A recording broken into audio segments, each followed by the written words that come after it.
everyone, and welcome back to the Unmute Your English channel.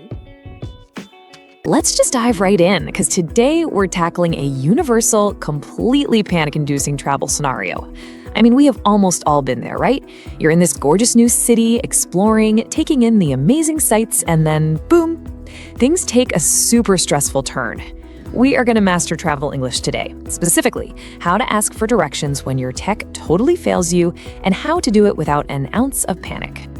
Section 1, the nightmare of getting lost.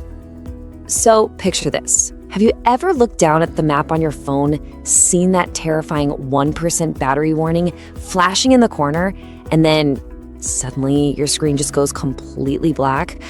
Oh man, it is an absolute nightmare. Your GPS signal, gone. You suddenly realize you have literally no idea where your hotel is, you don't recognize a single street name around you, and this deep, sinking feeling of being completely lost just washes right over you. It's one of those moments where your heart just kind of starts beating a little bit faster, isn't it? Moving right along to Section 2, the illusion of competence. Okay, so the crucial point here is understanding what experts call the illusion of competence. When you're just looking at your map, your brain is comfortably chilling in what we can call the listening room.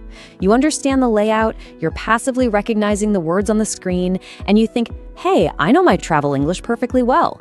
But the very second that screen goes black and you actually have to walk up and talk to a stranger on a busy street, you're suddenly forced into the speaking room.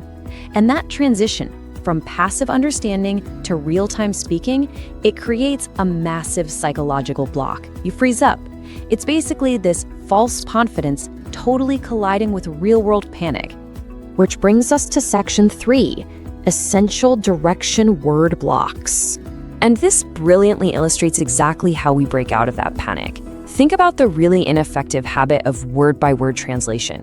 When you're under pressure trying to painstakingly build a sentence word by word, actually scratch that, it's more like stumbling word by word. It makes you sound like a slow robotic translator. Plus, it practically guarantees your brain is going to freeze over some random grammar rule. Instead, we have the ultimate safety net, pre-made word blocks. These are complete, memorized chunks of language that are already perfectly smooth and grammatically correct. When you use a word block, you don't even have to think about grammar at all. You just deploy the whole phrase and boom, you're communicating. Let's actually make this a bit interactive. I want you to play the pause and copy game right now to lock these essential structures in your memory. First things first, always break the ice with politeness. A simple, excuse me, paired with a really big smile, shows you respect that stranger's time, and it's absolutely the best way to get their attention. Once you have it, you just deploy your pre-made word blocks. You say, could you tell me how to get to? Or, I'm looking for the nearest bus stop. See how you just fill in the blank at the end? You aren't building a sentence from scratch. You're just using the block. It's a total game changer. All right, Section 4, listening for the gist. Now, what's really interesting about this concept is how it instantly takes the pressure off you to be perfect.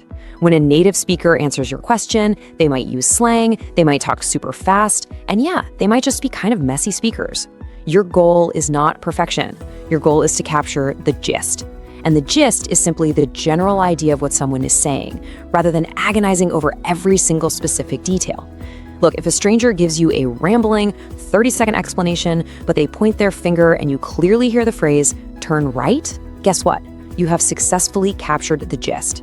That is literally the only important part of that whole interaction. I really want to emphasize this golden rule of listening comprehension. Do not try to understand every single word. Seriously, if you try to mentally translate every single syllable they speak, you're going to fall behind and you're going to panic. Just let the extra words wash over you and focus on isolating only the most critical directional advice. Next up, Section 5, adapting to the situation.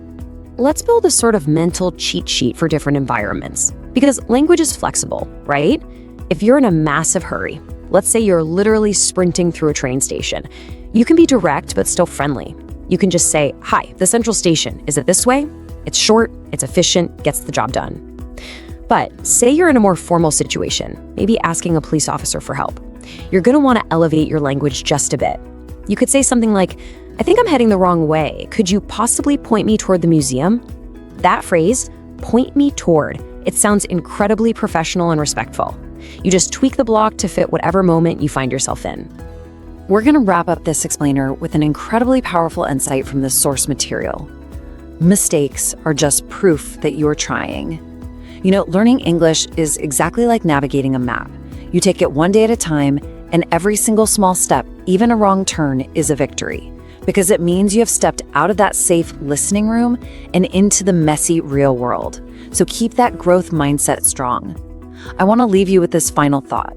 The next time your phone battery hits 1% in a completely foreign city, will you let the illusion of competence freeze you in panic, or will you deploy your word blocks, take a deep breath, and see it as the absolute perfect opportunity to finally speak? Thank you everyone for watching this video. Subscribe for daily updates about real life situations.